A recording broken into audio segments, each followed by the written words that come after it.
दिनांक 28 जानेवारी दैनंदिन ज्ञानेश्वरी अध्याय 3 कर्मयोग ओवी क्रमांक 151 पासून पुढे. अलंकापुरी पुण्यभूमी पवित्रम तेथे नांदतो ज्ञान राजा सुपात्र.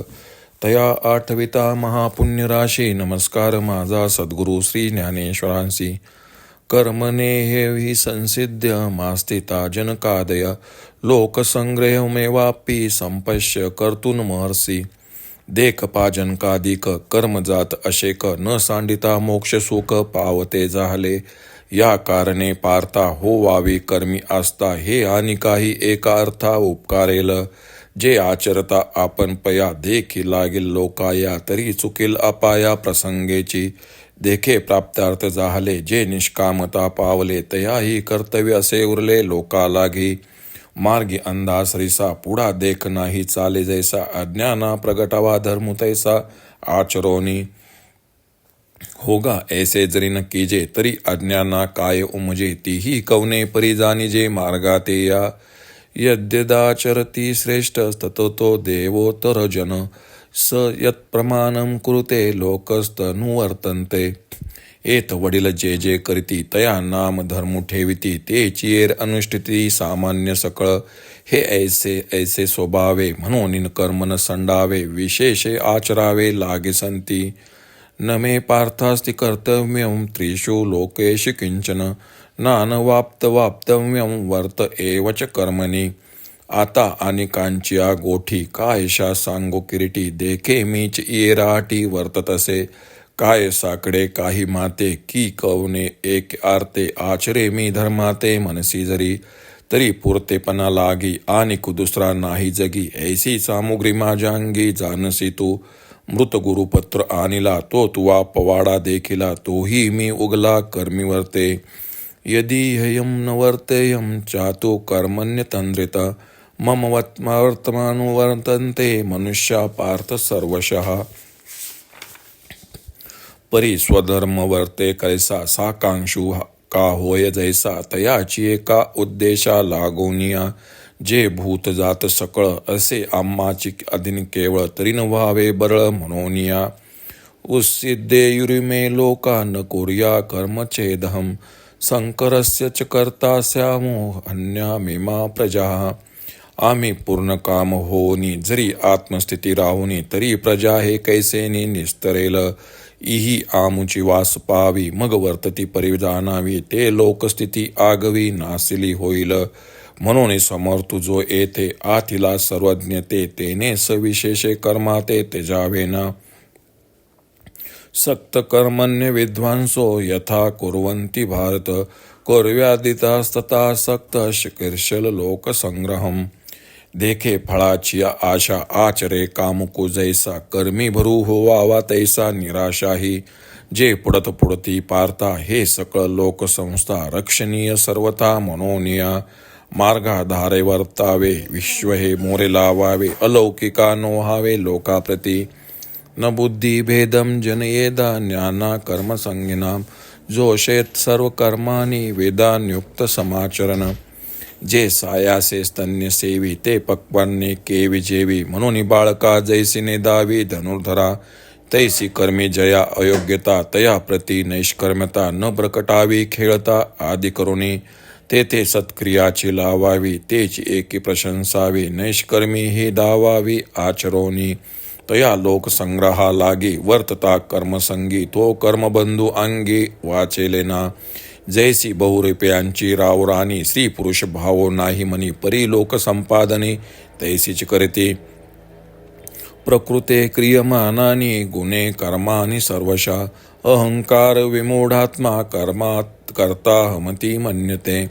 देखे पुढिलांचे ओझे जरी आपुला माथा घेजे तरी सांगे कान दटीजे धनुर्धरा. तैसी शुभाशुभ कर्मे जिये निपजती प्रकृती धर्मे तिये मूर्ख अति भ्रमे मी करता म्हणे. ऐसा अहंकारादी रूढ एक देशी मूढ तया हा परमार्थ गुढ प्रगटावाना.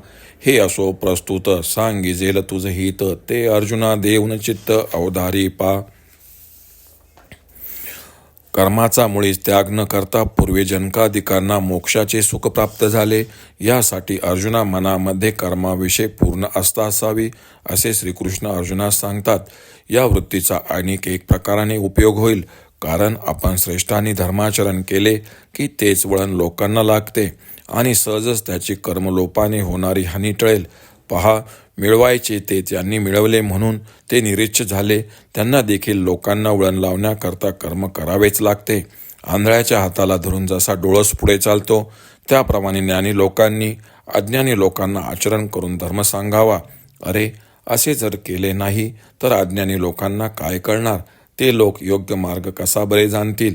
या जगात थोर लोक जे कर्म करतात त्याला सामान्य लोक धर्म असे म्हणतात आणि इतर सर्व लोक त्याचेच आचरण करतात.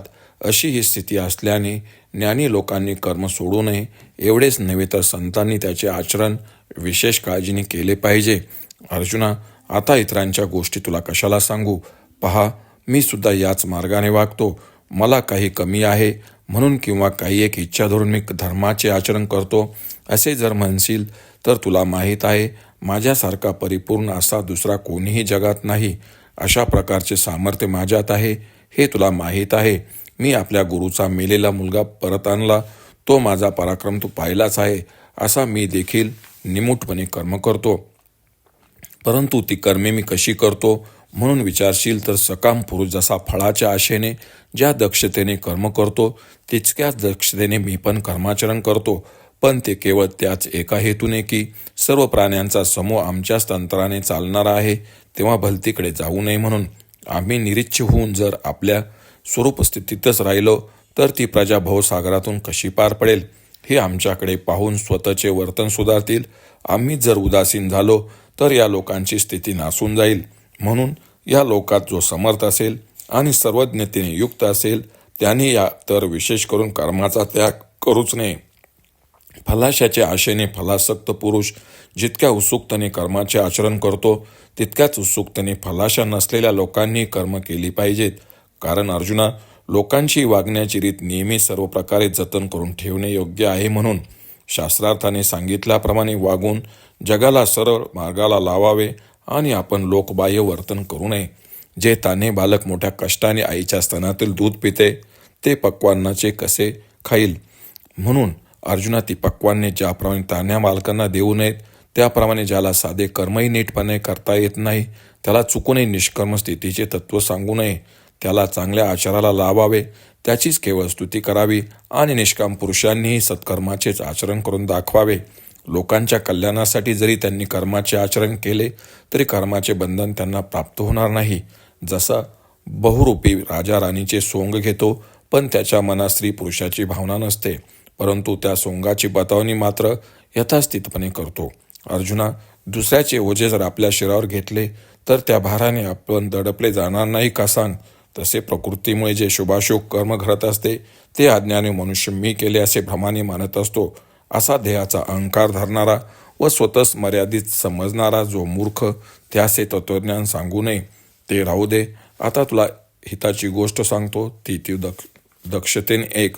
ओम श्री रुक्मिणी पांडुरंगाय नमः. ओम श्री ज्ञानराज माऊली नमः.